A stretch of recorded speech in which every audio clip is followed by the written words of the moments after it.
Youth കോൺഗ്രസ്സുകാരൻ ചോദിച്ച 2 ചോദ്യമാണ് എന്നോട് ചോദിച്ചത്. യൂത്ത് കോൺഗ്രസ് ആണെന്ന് നിങ്ങൾ തീരുമാനിക്കുക.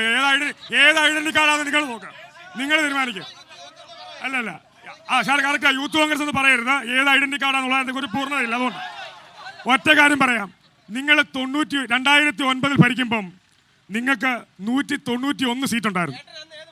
അത് ഏത് പാർട്ടി ആയിക്കോട്ടെ, പാർട്ടി അല്ലല്ല, വ്യക്തിപരമായി അധിക്ഷേപിക്കുന്നത് ശരിയല്ല. വ്യക്തിപരമായി അധിക്ഷേപിക്കുന്നത് ശരിയല്ല. യൂത്ത് കോൺഗ്രസ്സുകാരൻ എന്ന് ചോദിക്കുന്നത് അധിക്ഷേപമാണോ? യൂത്ത് കോൺഗ്രസ്സുകാരൻ ചോദിക്കുന്നത് അധിക്ഷേപമാണോ? എനിക്ക് എത്ര ഐഡി കാർഡ് ഉണ്ടെന്ന് വെച്ചാൽ എനിക്ക് ഐഡി കാർഡ് ഉണ്ട്. ശരി ശരി, കേസ് നടക്കുന്നുണ്ട്. അതിന്റെ കേസ് ശരി ശരി ശരി, ഞാൻ പറഞ്ഞു തുടർന്നോളൂ. 2009 191 സീറ്റുള്ള മറുപടി കേൾക്കൂ സഹോദര, മറുപടി കേൾക്കൂ.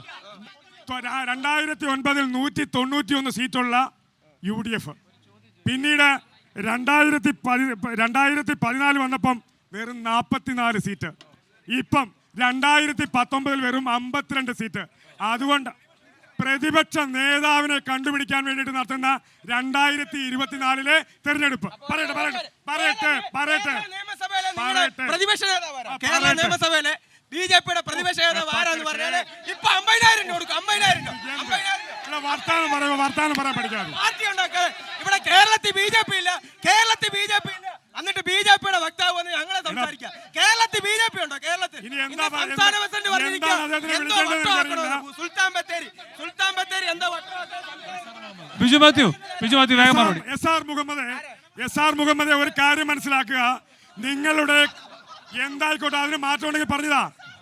മുഹമ്മദ് ഒരു കാര്യം മനസ്സിലാക്കുക, 99 മുതൽ 2019 വരെ ഭരിച്ച് നേരെ താഴോട്ട് വന്നതല്ലാതെ ഒരിടത്ത് പോലും നിങ്ങൾക്ക് പുരോഗമനം ഉണ്ടായിട്ടില്ല. BJP-യുടെ കേരളത്തിലെ കാര്യം പറഞ്ഞില്ലേ, ഇന്ത്യ മഹാരാജ്യത്തിലെ മൊത്തം കോൺഗ്രസ്സുകാരും BJP-യിലോട്ട് വന്നുകൊണ്ടിരിക്കുക. ആരും അറിഞ്ഞില്ലയോ? താങ്കൾ എന്നോട് ചോദിച്ചില്ലേ?